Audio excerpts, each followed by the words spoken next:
terakhir sih, Sat. Pertanyaan saya, beberapa program yang dibuat teman-teman ini dibuat semenyenangkan mungkin. Nah, itu boleh Sat dijelaskan? Biasanya kan orang masuk pondok kan mikirnya, "Wah, ini ibadahnya diperketat, anunya begini, hafalannya begini." Nah, itu bisa mungkin dari Ustadz Dedi dulu. Oke. Program kami itu yang pertama adalah bagaimana mereka tidak, karena ini Ana arahkan ini Pesmana ini bagaimana menumbuhkan rasa solidaritas. Solidaritas, bahkan kita ramunya itu dalam beberapa games yang kita lakukan pada saat pagi hari dan sore hari. Nah, gamesnya ada beberapa yang seperti main kelereng. Itu cuman kami nggak main kelereng. Kemudian kemarin ada beberapa games yang permainan dulu yang ini kita kenalkan mereka. Bahkan pas kemarin tuh Ana pas masuk di tempat bermalamnya mereka, karena kami juga satu sama di situ, karena cuma balik tirai aja, saya dengar mereka bercakap, rupanya sebenarnya tanpa memegang HP itu kayaknya menyenangkan sekali ya kalau kita begini kan. Maksudnya tidak selamanya itu kita pegang HP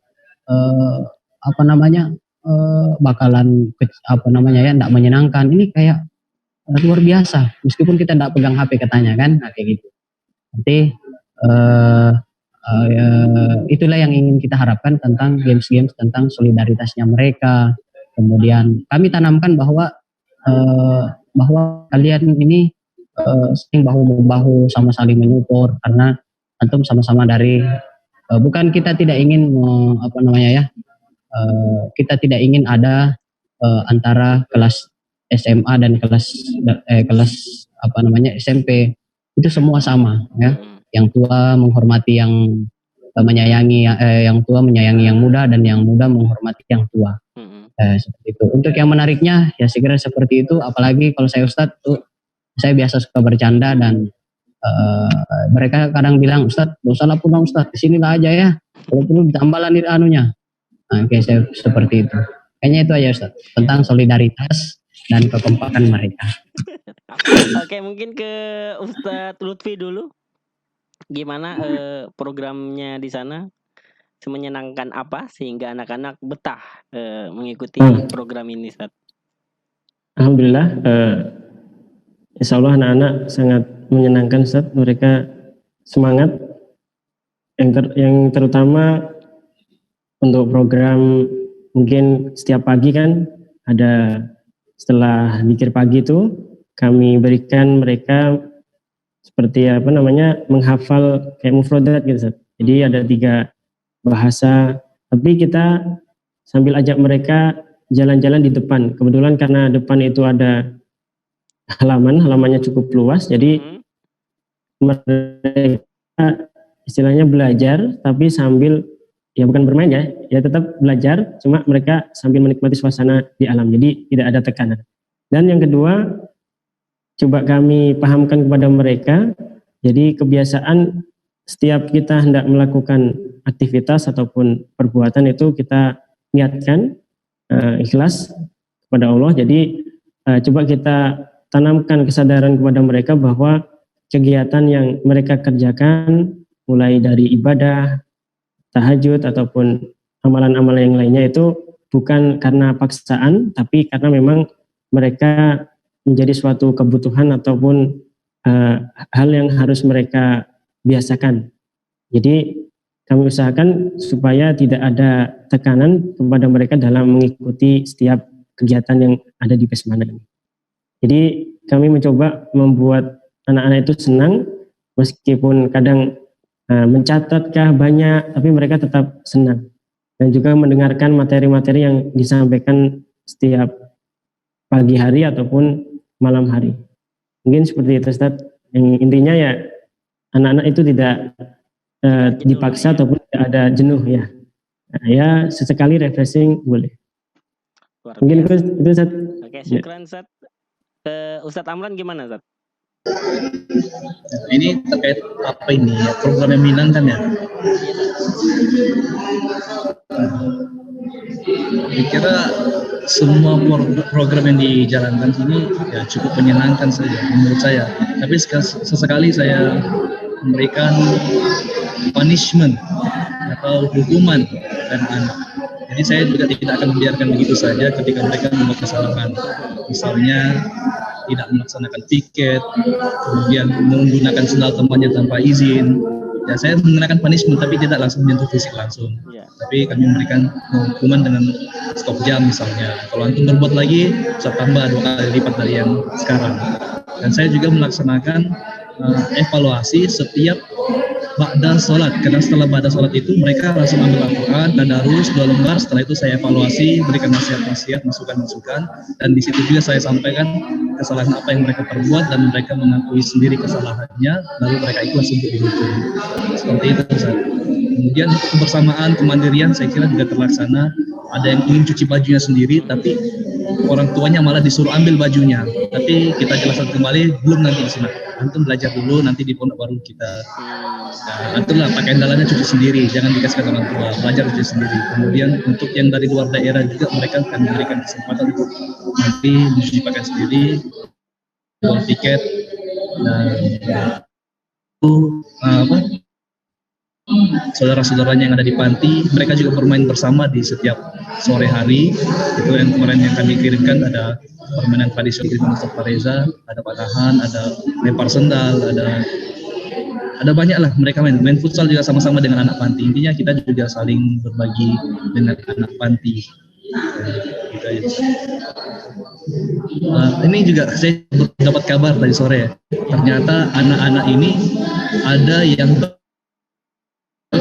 tolong disantai ada di sini, insya Allah mereka ada puji syukur kita sama-sama.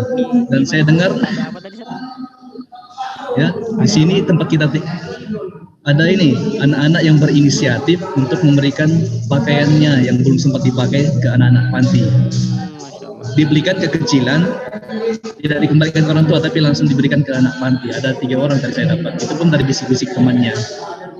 Nah sebelumnya saya cuma berikan nasihat, jangan dipukuli anak yatim itu, harusnya antum lulus-lulus kepalanya, minta doa, antum kasih makanan yang punya. Dan akhirnya tadi orang tua banyak yang mengantarkan makanan dan mereka pun mengisikan sebagian makanan yang mereka punya ke anak-anak panti yang ikut-ikut puasa sunnah tadi, ramai yang puasa. Jadi kita buka sama-sama. Itu Zat. Oke, syukran.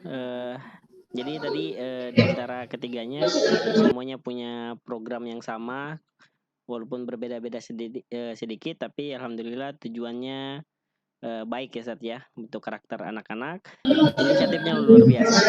Kita semuanya sama-sama berharap kegiatan ini jadi kegiatan yang baik untuk mereka bawa nanti ke rumah dan kembali lagi ke pondok pesantren yang ada di kampus 1 maupun kampus 2.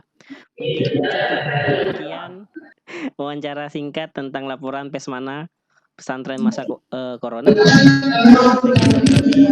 Terakhir Ustaz, terakhir kayaknya dari saya. Iya. Baik teman-teman sekalian, teman-teman sekalian yang saya hormati, bahwa sampaikan bahwa mungkin inilah kemudian hikmahnya corona ya, hikmahnya corona, karena itu saya berpikir kapan ininya kayak gitu kan, artinya lockdownnya itu lockdown yang dimaksud ada sebagian yang terdidik kayak gitu kan, karena ketika kita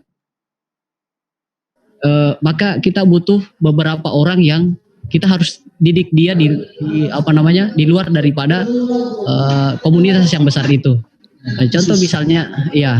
Contoh misalnya seperti halnya ikan yang orang Jepang itu, kenapa mereka bisa